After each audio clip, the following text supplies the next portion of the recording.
This is Inside the FLX from FingerLakes1.com, our live Tuesday edition. I'm Ted Baker, and joined in studio today by Silvio Palermo, Republican candidate for sheriff of Ontario County. Silvio, we talked in the last campaign on the radio. Welcome back. Thanks for having me back, Ted. So I want to start with you and your family story. You're first-generation American. Your parents came from Italy in the 60s. Tell us a little bit about your family and why, of all the places in America, they settled on Ontario County. Well, my parents were looking for a new opportunity in their life, and my great uncle had migrated here from Italy back in the 1950s and to go work on a potato and onion farm in Elba. And he saw the great opportunity there and learned the business and went on his own and found a piece of land in the town of Potter. And he opened up his own muck farm for potato onions. The business took off, and he went back to Italy. My father was only in his early 20s. Told him the opportunity that was here in America, and my father came to America to start working on the farm, and they settled on Canandaigua, New York. So farming ultimately brought my family here, and my family has really been the American dream. They've worked hard, they have strong family values, work ethic, and they made it. And I'm very proud to be here. You have a varied law enforcement background. Tell us about that. But also, you've been on the other side of the table. You've been in elected government, so when you do your budget presentation, you've been on both sides of that table before. Sure. I've spent my entire adult life working in law enforcement since the age of 20, which began here in Ontario County, working part-time at the Sheriff's Office and part-time in the Village Panyan Police Department. And I moved on to the Canandaigua Police Department, worked there, and ultimately settled at the Gates Police Department. And I spent the majority of my career working at the Gates Police Department, 19 out of my 24 years in law enforcement. And I had a great career at the Gates Police Department. I was able to be a police sergeant. I was an appointed watch commander, and I'm a proven leader of 15 years of experience in law enforcement. And as a watch commander of a patrol shift, I oversaw all the administrative duties as well as the field supervision. And in addition, I've served as a criminal investigator, a police instructor, a firearms instructor. I also oversaw our firearms unit and our field training program. And like you mentioned, my experience doesn't end with just law enforcement experience. When I lived in Victor, I served on the Victor Town Board for almost 6 years, and for 5 of those years, I served as the Victor Deputy Town Supervisor. So I have a very broad spectrum of law enforcement experience, but also local government experience as well. You also had experience on the federal level with the VA. What was that like? Yes. Well, I've served in every level of law enforcement, from village police department all the way to federal law enforcement. And I worked, when I retired from the Gates Police Department a year and a half ago, I took a federal law enforcement job with the U.S. Department of Veterans Affairs. So I got to see the federal side. I actually had to go through another academy last year in Arkansas, the Federal Law Enforcement Academy. So it was very interesting to learn the federal ways of doing law enforcement as well. And then also, you've been a firefighter.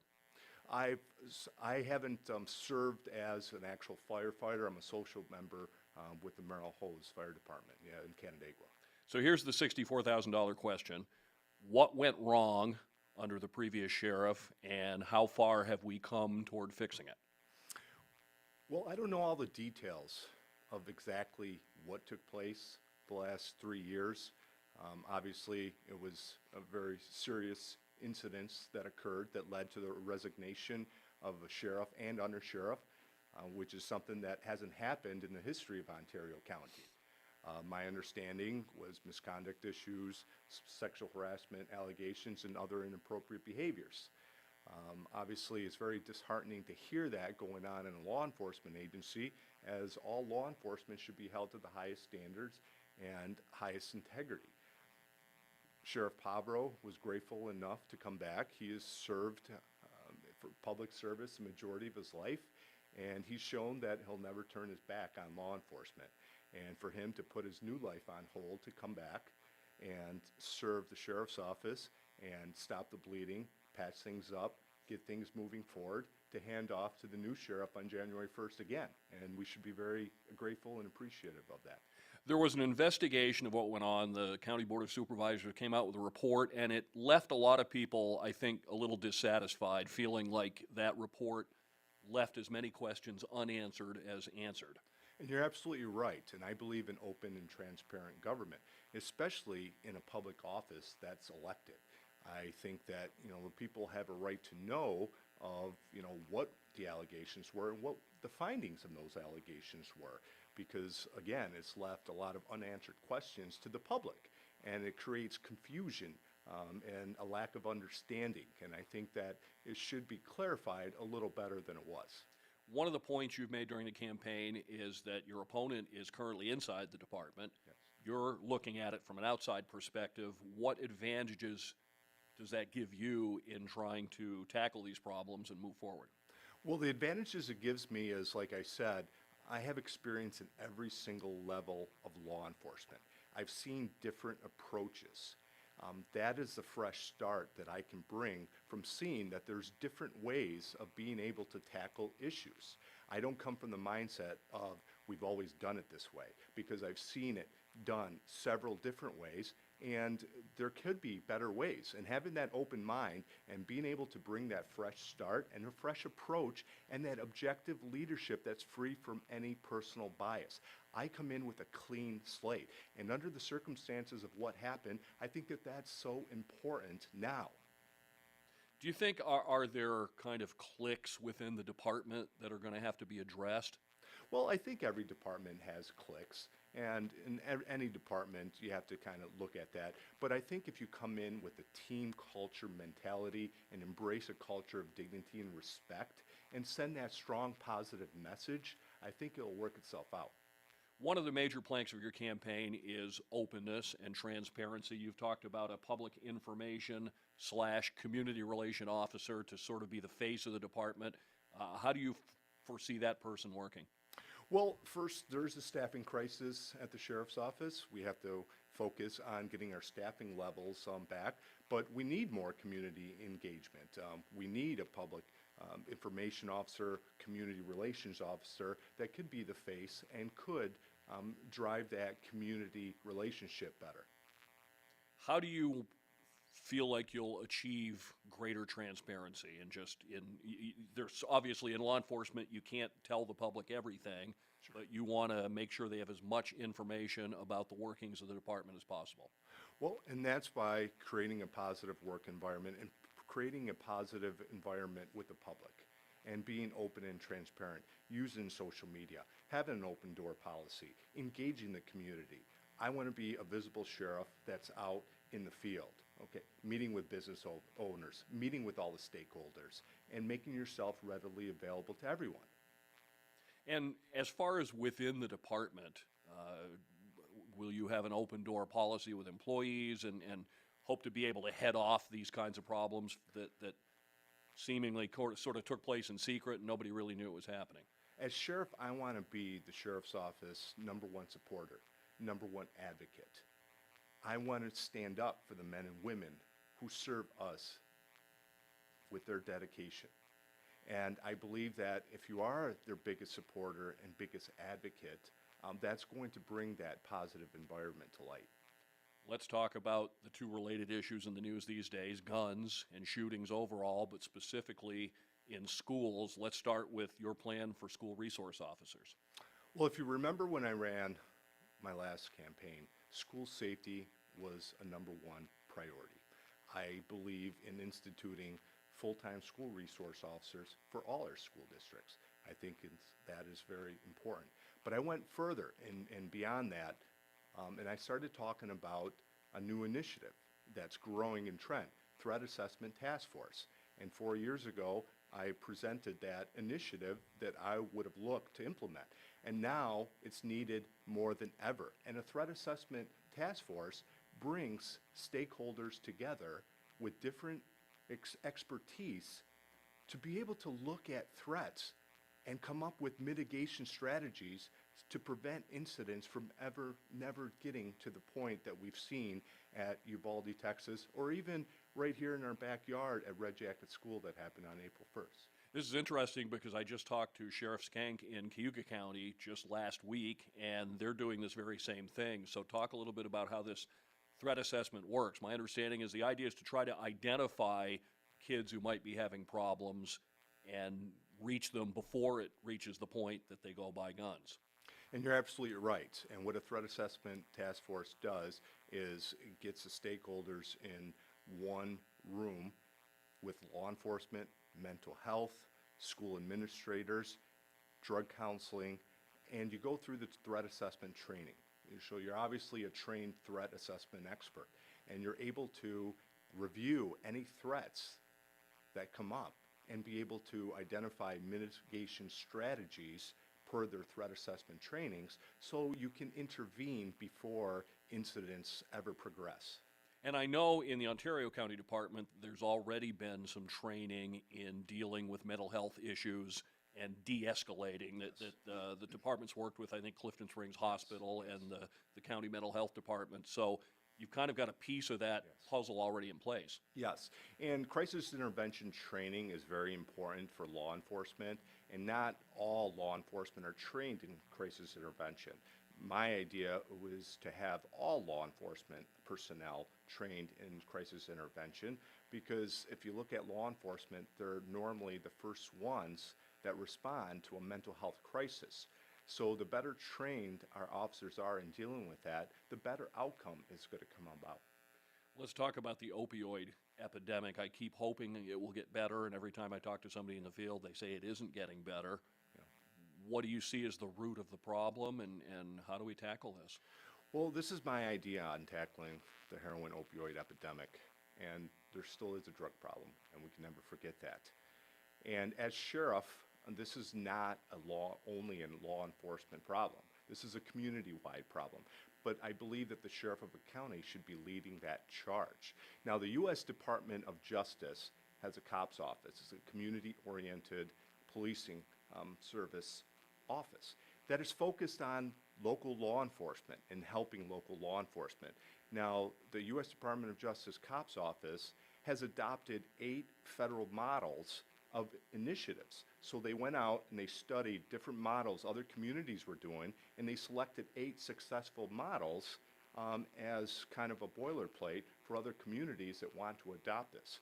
We need to bring stakeholders together and review these 8 models, because they also provide funding sources for communities to implement their federal models. We need to see, will any of these models work in Ontario County, or maybe we need to come up with a hybrid model. But that's something that we need to collectively sit down, review, look at the best practices, and come up with our own model. What's the role of good old-fashioned punishment? There's always going to be people who say you're coddling criminals, and you know, if you give them free needles or safe places to shoot drugs, they're just going to do it more. Well, I don't believe in safe havens for that. I think you're just encouraging the problem, and I'm totally against that. So you locking people up, good old-fashioned punishment, still Well, has a role? It's, of course, and it's a multi-pronged approach. Enforcement is definitely one piece of the puzzle, but also education, prevention, and rehabilitation. So there's a piece in all that together. Obviously, drug dealers, we're going to go after. Anybody that is selling that poison that is killing our citizens are going to be gone after very hard and very swift, and law enforcement matter. But there's another side to that. The people struggling with addiction. Those are the people that we need to intervene and try to get the appropriate services so they can come out of this successfully. You've talked about reducing recidivism. People come out of jail, they commit crimes, they go back to jail, they come out, they commit crimes again. What's your plan to try to break that cycle? Well, one of my plans is I want to look into creating a transitional care coordinator. And I know the Cayuga County Sheriff's has done that, have been successful in that. And that has a person that follow-ups with inmates to make sure that they're on the right course, because normally there's services in the jail, but once you leave the jail, they go out on their own. But if we have a transitional care coordinator that can follow up with their families to make sure, okay, a former inmate is following, where what he or she should be, and receiving the appropriate services or even educational. And by the way, the website for the campaign is silviopalermoforsheriff.com. A lot of these plans are right there on the website, one of which deals with technology. You've talked about things like a 911 app and greater use of social media. How do you want to bring more technology into the sheriff's office? Well, we always have to look at technology advances and pick out what is going to benefit our department the most. And I think that the sheriff's office and many other law enforcement agencies are definitely been modernized, and we do have the tools, but there's always tools that are coming out that we really have to look into and stay on top of as the technology advances to make our jobs easier.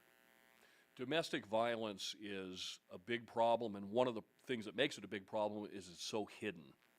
A lot of it takes place, and we never know about it. What's your plan to combat domestic violence? Well, I think that that's also community outreach and doing the best job we can when we deal with domestic violence calls. When an arrest is appropriate, okay, we should be making arrests, but we should also be taking care of the victim and making sure that the victim has the proper resources available and the proper care. Our focus should be on the victim with any domestic violence situation. What are your thoughts? There's been a national dialogue about policing. There have been calls for police reform. In New York State, law enforcement agencies have had to come up with a plan. Do you think it's been an overall positive, and do you think the public's opinion of law enforcement is still positive? Yes, especially in Ontario County, and I've been able to speak to many, many people and our citizens here that support law enforcement 100%. Oftentimes I go to people's doors and people tell me I'm totally against this whole defund police movement.